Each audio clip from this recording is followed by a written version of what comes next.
Hello नमस्कार मेरे प्यारे दोस्तों, मैं अंकित बहुत बहुत स्वागत करता हूं आपका अपने चैनल एग्री इंस्टीट्यूट यूपी पे। दोस्तों उम्मीद करता हूं आप लोग अच्छे होंगे और आपकी पढ़ाई भी बहुत अच्छी चल रही होगी। आज हम साइंस में बात करने जा रहे हैं जीवों में जनन की विधियां क्या होती हैं, जीव जनन कैसे करते हैं। इसमें हम क्वेश्चन डिस्कस करेंगे कैसे, जैसे कि हम अपने जैसी बिल्कुल समान संतान बिल्कुल उत्पन्न कर लें तो उसको क्या कहते हैं, उसको क्लोन कहा जाता है। ऐसे प्रश्नों के आंसर इसमें मिलेंगे। होमवर्क भी आपको मिलता है। होमवर्क ये रहा आपका, ये होमवर्क करके दिखाइए। इसका कमेंट में आंसर दे सकते हो। जैसे आपको लग रहा है कि पहले का ए सही है, मतलब पहले का आंसर हमको देना है, तो आप लोग लिखना 1 नंबर, फिर इसका आंसर लिखना, फिर जैसे 2 का आंसर देना है तो 2 लिखना, इसका आंसर लिखना। इस तरीके से आंसर करिएगा आप लोग।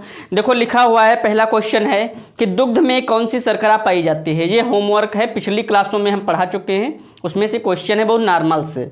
फिर दिया गया है पादपों में पुष्पन है तो उत्तरदायी हार्मोन कौन सा होता है। अगला दिया गया है मानव में कितनी लार ग्रंथियां पाई जाती हैं। तो इनके क्वेश्चन दीजिएगा। उम्मीद करता हूं आप लोग जरूर आंसर देंगे। हम अपने चैप्टर की तरफ बढ़ते हैं। प्रश्न पहला रहा, स्क्रीन पे आप लोग देख सकते हो।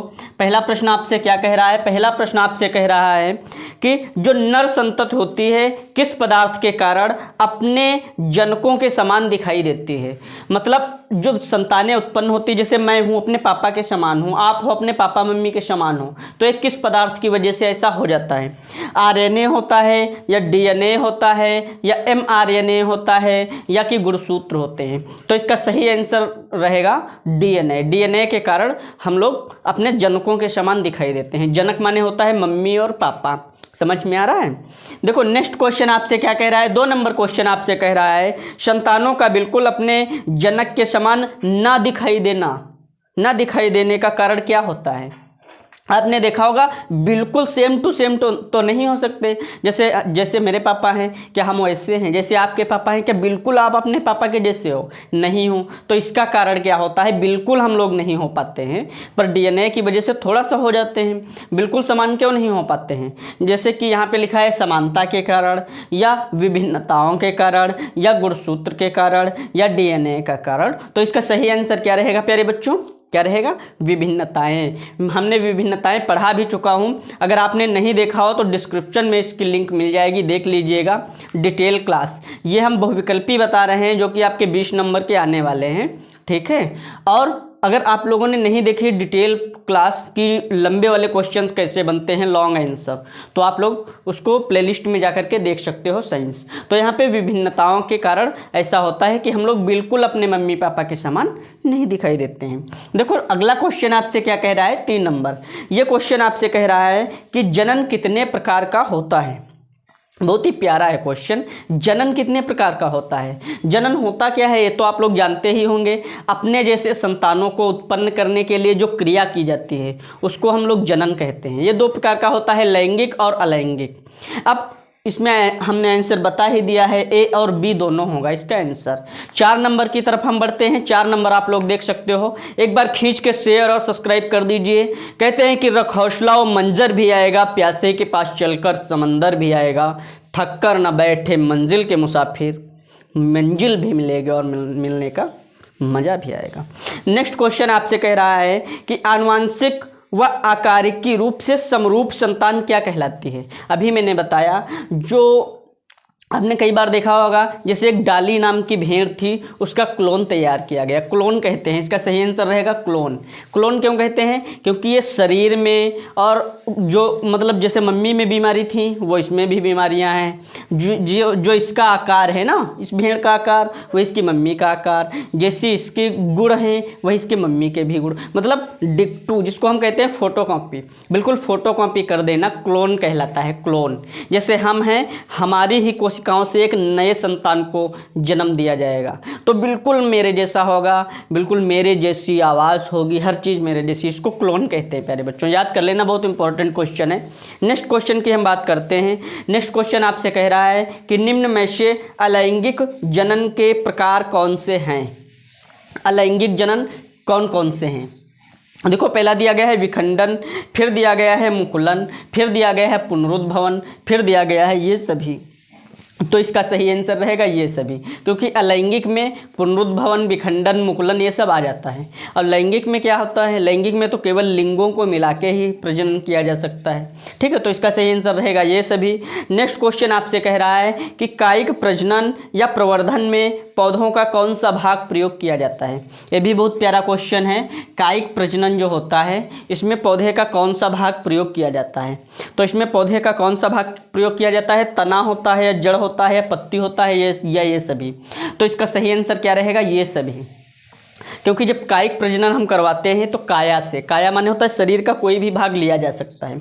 समझ में आया, इसमें होगा ये सभी। नेक्स्ट क्वेश्चन की मैं बात करता हूँ प्यारे बच्चों, बहुत ही इंपॉर्टेंट क्वेश्चन है। आपसे कह रहा है कि पादप में कायिक प्रजनन किन विधियों द्वारा किया जा सकता है। पादपों में कायिक प्रजनन किन विधियों द्वारा किया जा सकता है। पहला है कलम लगा करके। कायिक प्रजनन क्या कलम से हो सकता है, पेड़ पौधों में कलम से हो सकता है, या फिर दाब विधि से हो सकता है, या पैबंद विधि से हो सकता है, या गूंटी से हो सकता है। तो इसका सही आंसर क्या रहने वाला है प्यारे बच्चों, इसका सही आंसर रहने वाला है ये सभी। इसका भी सही आंसर क्या रहेगा, ये सभी रहेगा। नेक्स्ट क्वेश्चन की मैं बात करता हूँ। नेक्स्ट क्वेश्चन आपसे कह रहा है कि द्विविखंडन प्रक्रिया में सर्वप्रथम किसका विखंडन होता है। बहुत ही प्यारा इंपॉर्टेंट क्वेश्चन है। द्विविखंडन क्रिया होती है, उसमें सबसे पहले विखंडन किस चीज़ का होता है। तो जब द्विविखंडन होता है, मेरे साथ में देखना है यहाँ पे, जैसे मान लिया ये अमीबा है प्यारे बच्चों, ठीक है, और इसका ये क्या है, केंद्रक है। क्या है प्यारे बच्चों, ये केंद्रक है। तो जब द्विविखंडन होता है तो इसमें केंद्रक का ही विखंडन होता है। ऐसे ऐसे धीरे धीरे कम होता रहेगा, कम होता रहेगा, कम होता रहेगा, कम होता रहेगा, और जो केंद्रक है ये धीरे धीरे दो जगह पे बट जाता है। तो इसका सही आंसर क्या रहेगा, केंद्रक। उम्मीद करता हूँ यहाँ पर भी समझ में आ गया होगा। नेक्स्ट क्वेश्चन की हम बात करते हैं। अगला क्वेश्चन प्यारे बच्चों आपसे कह रहा है कि पुनरुद्भवन किन जंतुओं में होता है। तो इसकी भी मैंने डिटेल क्लास ली है, अगर आप लोगों ने नहीं देखा हो तो डिस्क्रिप्शन में लिंक भी मिल जाएगी, और प्लेलिस्ट इसकी पूरी बनी हुई है साइंस की। वहाँ पे जाकर के आप लोग बहुत अपार ज्ञान इकट्ठा कर सकते हो और आप भी सफलता की तरफ बढ़ सकते हो। ठीक है, आप भी सफल हो जाओगे, बिल्कुल होगे। तो बस डिटेल क्लासें देख लीजिए, और मैं जो करवा रहा हूँ ये देख लीजिए, क्योंकि पढ़ना बहुत ज़रूरी होता है। कहते हैं कि सफलता जो है वो किताबों से होकर ही गुजरती है, तो किताबें तो हमको पढ़ना पड़ेगा ना। तो इसका सही आंसर क्या रहेगा, पुनरुद्भवन किन जंतुओं में होता है। ऑप्शन पहला दे रखा है प्यारे बच्चों अमीबा, अगला दे रखा है प्लेनेरिया, फिर दे रखा है हाइड्रा, फिर दे रखा है बी व सी दोनों। तो इसमें पुनरुद्भवन हाइड्रा में और प्लेनेरिया में ही होता है और नहीं होता है। अब अगर आपसे पूछा जाए कि अमीबा में कैसा जनन होता है, तो क्लास आप देख लीजिए। ठीक है, मैं यहाँ पे बड़ी जल्दी जल्दी से बहुत सारे क्वेश्चन करवाने की कोशिश कर रहा हूँ। नेक्स्ट क्वेश्चन आप लोग देख सकते हो, कह रहा है आपसे कि कायिक जनन का पादपों की प्रजनन क्षमता पर क्या प्रभाव पड़ता है। ये भी बहुत अच्छा है क्वेश्चन। जैसे हम कायिक प्रजनन हर बार करवाते जा रहे हैं। कायिक प्रजनन का मतलब होता है कहीं दाब लगा के, कहीं गुंटी लगा के नए नए पौधे तैयार करते हैं। तो जब हम कई बार तैयार करते रहते हैं, तो एक समय ऐसा आता है जो हाइब्रिड पौधा था, बहुत बढ़िया उत्पादन दे रहा था, उसकी प्रजनन क्षमता बहुत ही कम हो जाएगी, घट जाएगी, और प्रजनन क्षमता घटने के कारण वो पौधा इतने अच्छा उत्पादन नहीं दे पाएगा, बहुत बढ़िया प्रोडक्शन नहीं दे पाएगा। समझ रहे हो। तो इसका आंसर क्या रहेगा, इसका आंसर रहेगा कि प्रजनन क्षमता कम हो जाती है। देखो, आप एक नया लेके आओ मार्केट से पौधा, उसमें ज़्यादा फलन होगा, ज़्यादा फल आएंगे।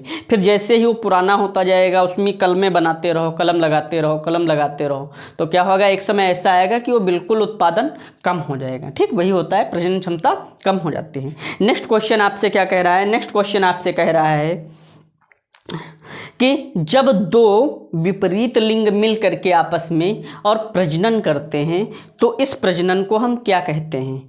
अलैंगिक प्रजनन कहते हैं, या लैंगिक प्रजनन कहते हैं, या कायिक प्रजनन कहते हैं, या ये सभी। तो उस प्रजनन को प्यारे बच्चों कहा जाता है लैंगिक प्रजनन।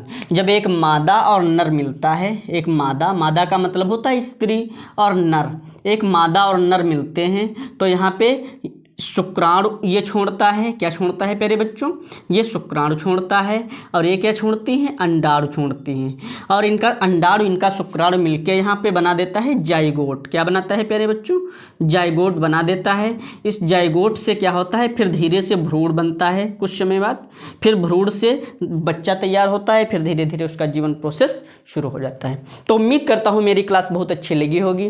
क्लास को शेयर करना और सब्सक्राइब करना बिल्कुल मत भूलिए। मिलते हैं अगली क्लास के साथ में, तब तक के लिए जय हिंद, जय भारत।